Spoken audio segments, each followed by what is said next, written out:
Welcome to another EMTV.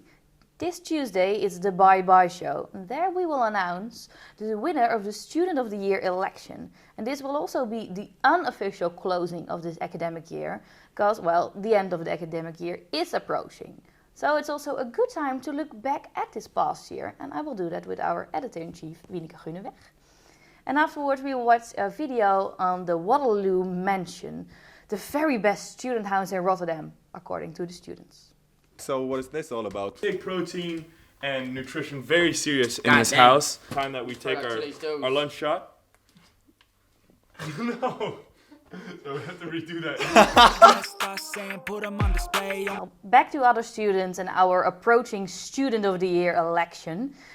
Thank you for being here, Wieneke. Thanks for having me. You came all the way from your desk and I came all the way from my desk. Yes. And we both had lipstick on, so it's a good day to talk. We're ready. To look back on this year. We're organizing this election, the Student of the Year election. Yes. We're not doing it alone. It's with Studium Generale. But you came together with the idea. Yeah. Why? Yeah. Well, we always wanted to do something together with Studium Generale. And now we thought of this interesting show at the end of the year. And we thought it would be nice to put a little sunshine on students who made the extra effort last year to do something good for society. Not to emphasize the excellence, there are a lot of prizes, and of course they're very well-deserved prizes for if you do 2 masters or 3 theses or whatever, and it's all usually focused on excellence and excellent students, and there are honors classes, and that's perfect. But there are a lot of students who are not per se excelling in their studies, but really are doing an extra thing for their fellow students, for society. And we thought this would be nice to give some little bit more attention, and then we invented the Student of the Year election. Yeah, and those students also appreciate it. I heard someone who's saying, I'm actually happy that this is something not for an excellent student who only gets straight 10s or 9s. Exactly. Yeah, that was a bit the idea to do something different. Yeah. Less excellence and also appreciating people who are doing something for others. Exactly. So that was one of the rules, that you had to do something for others, and then you could be nominated. And now we have this top 5 students, and we've seen their stories on EM, but we had more stories with students last year. Are there a few who stuck with you? Yeah, because we're doing the Student of the Year award, but I think last year you could say that was the year of the student, because I think students really made an effort, especially in the difficult Corona times, to do something extra, to be vocal about their position within university and within society, there was something that really stuck with me for last year. Well, we did a few stories, and that stuck with me also, with students who were really brave in speaking out. We did a big special on sexual harassment, and there were a few students who told us their stories, and that was really hard for them, but they were brave enough to do it, and I think it's important to share their stories, but that can also help people who are in the same situation to maybe also get help, share their stories, and that always is good for their health in the longer term. Yeah. I also really liked the series I'm making this year. I keep calling them my students. Yes.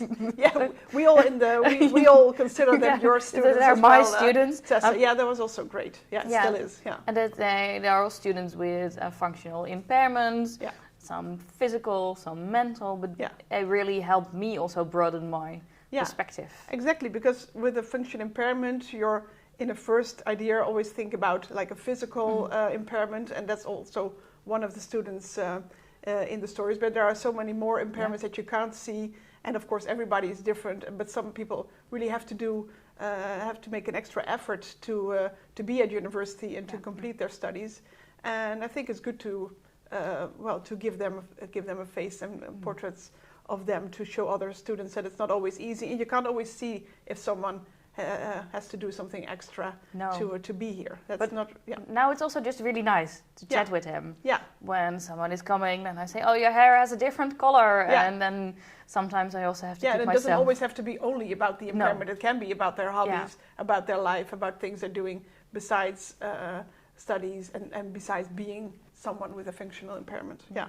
But it's one of the nice things, right, from working here at EM, working with students, writing about them, but also that they are sometimes our colleagues. We have a small team of student freelancers here. Yeah. I have really missed them in the last 2 years. Yeah, definitely. That's one of the, I think, and I'm working here for quite some time, one of the best things of working at Erasmus Magazine, that we don't only write for students, but with students. And we try to be also a place where people can learn journalism and come to us, or learn photography, illustration, writing stories, making videos, and helping them maybe become a journalist or not, just helping to have them have a good time at university with a special side job. Did you like having them here around the office again? Yeah, that was nice, because I think they're coming from all parts of the world here, so that makes it really interesting also, that you get to meet people from, as we now have an intern from Chile, and last year from China, but then it can be from the Netherlands, so that's you always hear and learn something about people and about their culture. Yeah. And sometimes it's quite it makes an impact. It made an impact that we were having actually a Russian student and a Ukrainian student working for us at the time when the war in Ukraine started. And you always think, okay, what are we going to do? Can we let them work together? How are they feeling? You hear the stories about their families and how they're doing, and that really gives it an extra depth to work with students here at the office. It also gave this entire world dynamic, another dynamics here in the office. Yeah, you learn very different perspectives actually, and that's I think. I also had it with Vrijheid, the student who was studying medicine and also writing for us. Yeah. That he did a story on medical internships while he actually just started as a student from Suriname. Then you can be a bit afraid also for your own internship. Yeah. If you hear that people with a different or migration background are easily discriminated at. Yeah. No, that was also I really appreciated that he was he put himself in a vulnerable place and was brave enough to speak out and to make this not just a personal story, but a good journalistic story. But from, of course, with an extra layer, maybe because of his own experience and talking about things that people maybe don't always like to talk about, like discrimination on the work floor or in hospitals, etc. Yeah. So I hope we'll have a nice team with students next year. Yeah, of course. We're always that's the bad thing about students, that they stay for 1 or 2 years max usually, and then they of course go into the world, and so they should. So we're hiring new people, of course, every year in September again. So I'm looking forward. That's for everyone watching. I'm looking forward to meeting them all. Yeah. Yes. So okay, then we of course need to look forward to the Bye-bye show. Yeah. Are you there? Of course I'm there. I also will be there. I will be on stage. You will be on stage and I'll be cheering you on. Yeah, thank you. As always. I'm already nervous. Okay. Now let's take a look at the students from Waterloo Mansion. They need no introduction because they are happy to do it themselves.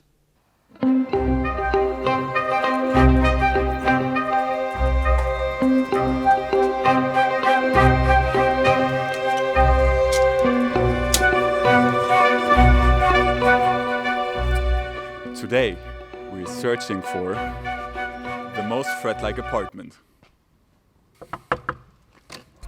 Hey! Welcome to Waterloo Mansion, the biggest frat house you're gonna see in Rotterdam.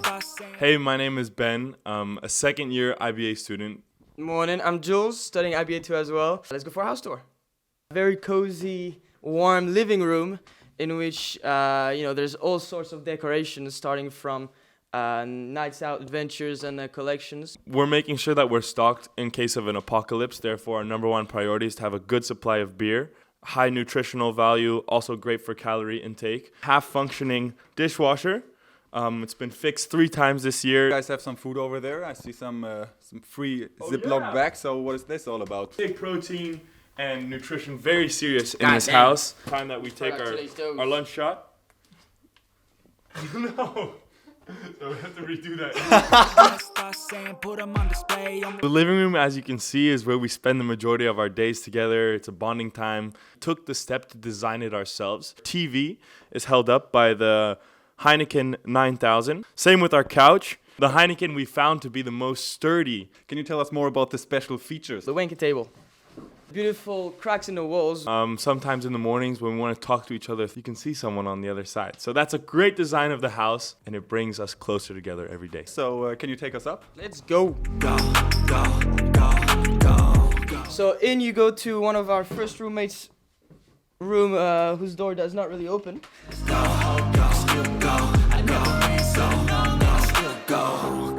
Let me show you the other room that's also on this floor. Even when you feel low, you can still go. Even when you feel slow, you can still go. Even when there's no hope, you can still go. So let's do a little competition between the roommates. All right, let's see. Oh, it's a tie. It's a tie. Here is my room, the smallest room of the apartment and possibly Rotterdam. Every single day, I'll be making moves till I'm buried in my grave. To the system, I don't wanna be a slave. I've been doing. It looks extremely neat, extremely clean, but in every student room there must be something that's not right. So what is it in yours? Basically, the whole bed is taped up. Let's check out the last room of the house, which is actually my room. Going up. Welcome to mi casa. Your mind's got the key ingredient, it's belief. As every frat house, we need to have one SoundCloud rapper. I'm strongly supported by my 14 monthly listeners. I think the walls are pretty solid. You don't really hear too much as long as the door is closed. Kind of the cost breakdown is we have standard rent, 2,400 euros, also with furniture included. To wrap it all off, I'm gonna ask you guys some questions. So who's the biggest party animal? Who's the messiest? I love it. Who cleans up after everyone? Who never studies? Go. Who's the chef? You guys claim to be living in the most frat-like apartment in Rotterdam. I must say the apartment was very convincing, but is there anything else you can do last minute to show me? That wraps it up. It's EM approved. You guys are definitely living in the most frat-like apartment in Rotterdam. Congratulations. It's been a pleasure. Thanks for having us. Thank you all for watching. EMTV will be back after the summer. But if you want to see us live, that can of course. This Tuesday, June 14th, it's at the Pavilion. The Bye Bye show starts at 4. The tickets are free, but you can always already get them. Or we will see you on Tuesday. Bye bye.